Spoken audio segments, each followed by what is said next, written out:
What's going on, everyone? Welcome back to the channel, and today I'm bringing you guys another UFC fight news video. There's been a lot of fights that have been recently announced, and I wanted to share my thoughts on them with you guys. So yeah, let's get into them. So starting off with UFC 295, which is going down in Madison Square Garden in November. We've had two fights added to that card, and the first one was Matt Frevola versus Benoit Saint-Denis.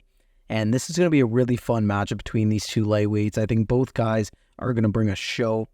I honestly, right now, don't really have a pick for this fight yet, to be honest. I'm leaning more to Benoit Saint-Denis because I think he's a little bit more well-rounded.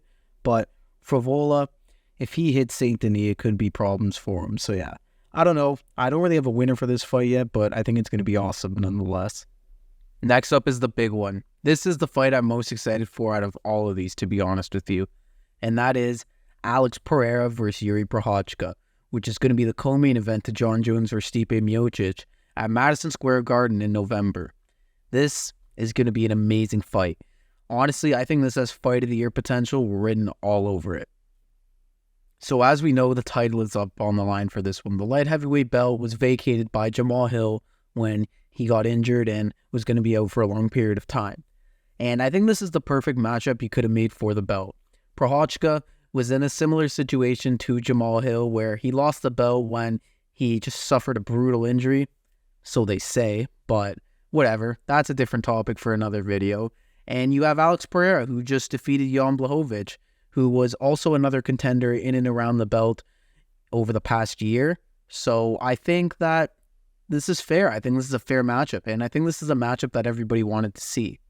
I think light heavyweight has been lacking a lot of storytelling in the past couple of years compared to some of the other divisions, and I think this is the most interesting story they could tell in this division at this point. I think Prochazka is a menacing beast, and he's a guy people are really invested in and want to see what he can do in championship fights.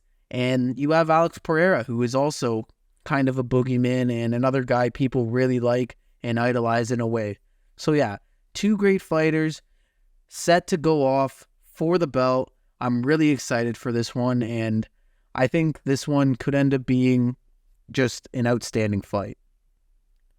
All right, we're going to be moving on to UFC 296 now, and a lot more fights were announced for this card, pretty much the whole main card, to be honest with you.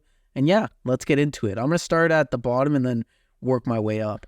So first, Paddy Pimblett versus Tony Ferguson, and a fight I wasn't really expecting the UFC to make. I know Tony's old now and he's on a really bad streak of fights, but this is still Tony Ferguson, and to put him up against a guy like Paddy Pimblett, I think Paddy's still going to be in for a very tough night at the office. I mean, Paddy was not impressive against Jared Gordon. I think we all know that. I think a lot of us know we didn't really even win that fight. So going up against a guy like Tony Ferguson, who has fought pretty much everybody at lightweight, and whether he's good or bad now, is still an absolute dog, and is going to take this fight to an area where I don't think Paddy's going to like very much. I think Tony can make this a really scrappy fight, and I think that he could use that to his advantage. I think at the end of the day, you'd probably still favor Paddy the Baddy to get this one done, just because of the run Tony's been on and the rise, sorta, that Paddy's on. But I don't know. I think that Tony Ferguson still stands a very good chance in this fight, and I can't wait to see it. Next up, we have Ian Garry taking on Vicente Luque. And I'm going to be honest, I'm not as thrilled with this matchup. We just saw Ian Garry come off the back of destroying Neil Magny, and I think Luque is a better fighter than Magny, but not that much better. And I don't necessarily think Luque is the step up that Ian Garry needs at this point in his career. I think the Wonderboy fight would have been a lot better. I think a rebook in the Jeff Neal fight still could have been good.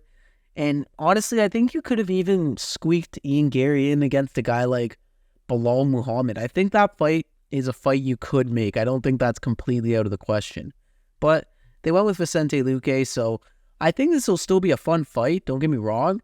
But at this point in his career, I think Ian Garry will be the one to edge this one out. I know we just saw Luque against RDA, but I wasn't particularly thrilled with that performance, and RDA is also aging, so yeah. I think Ian Garry gets the job done here, but it will be a fun fight. Moving up the card now, we have another fight. This one isn't 100% confirmed yet, but Stephen Thompson did come out and say that it was going to be happening, and that is Shavkat Rakhmonov versus Stephen Wonderboy Thompson. And I don't know how the hell the UFC even got Wonderboy to sign this contract. They must have put a gun to his head or something, because I just don't see why he would agree to take this fight. I mean, he already didn't want to take a fight against Michelle Pereira, who was a little overweight. So why would you go in against probably the most brutal fighter, honestly, in welterweight to fight? I think this is the one guy nobody wants to fight in the division.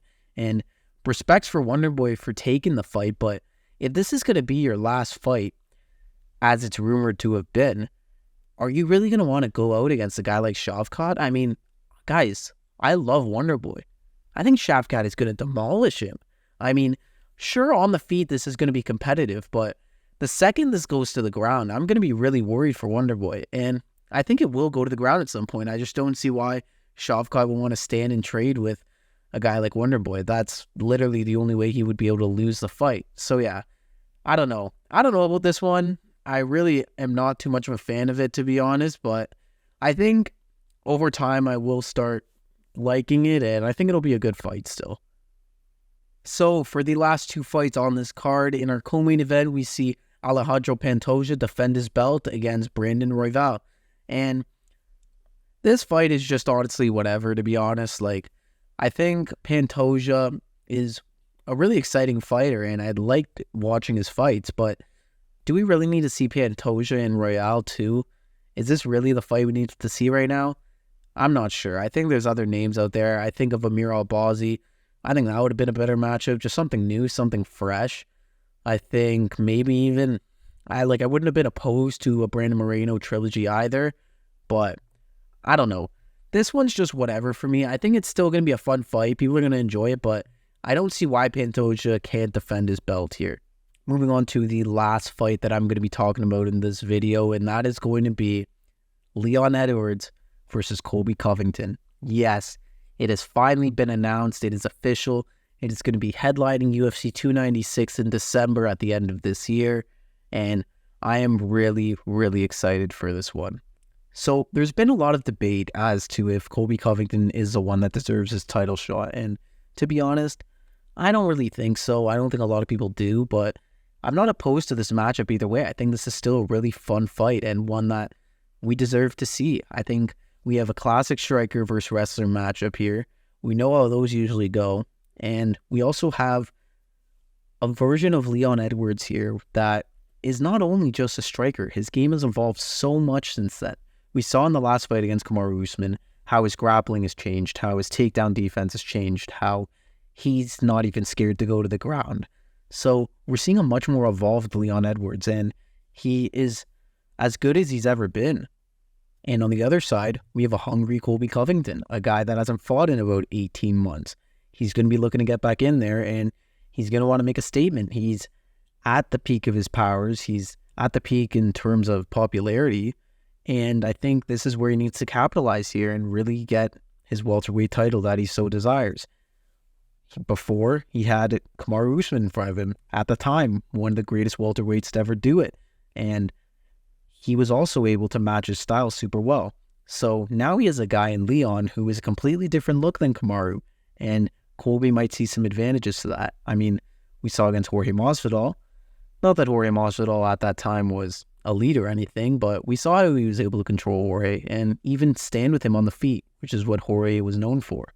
So, yeah, this fight just in general has the makings of a really, really fun matchup. Not to mention all the build-up that's going to be in it as well. So yeah, overall, I'm really happy to see that this fight was announced. I think that it would have been more fun on the John Jones card because of that press conference, but maybe that stuff Colby came out and said, how John didn't want to be on the same card as Colby. Maybe that was true. Maybe there was some truth to that, and that's why they're headlining the UFC 296 card. Because I think Alex and Jiri could have headlined a card on their own anyways, but yeah, we get this, and I'm super excited for it. But there you have it. That's it for this news video. If you guys enjoyed, please consider subscribing and liking, as that always helps me out a lot. And let me know, which of these fights are you excited for the most? Personally, I am still most excited for Jiri versus Alex, just because I think that fight's going to be a war. But A lot of these matchups are fine. Leon Colby as well. There's some great options. But yeah, let me know what you guys think in the comments below. And I want to thank you guys for watching another one of my videos. Take care.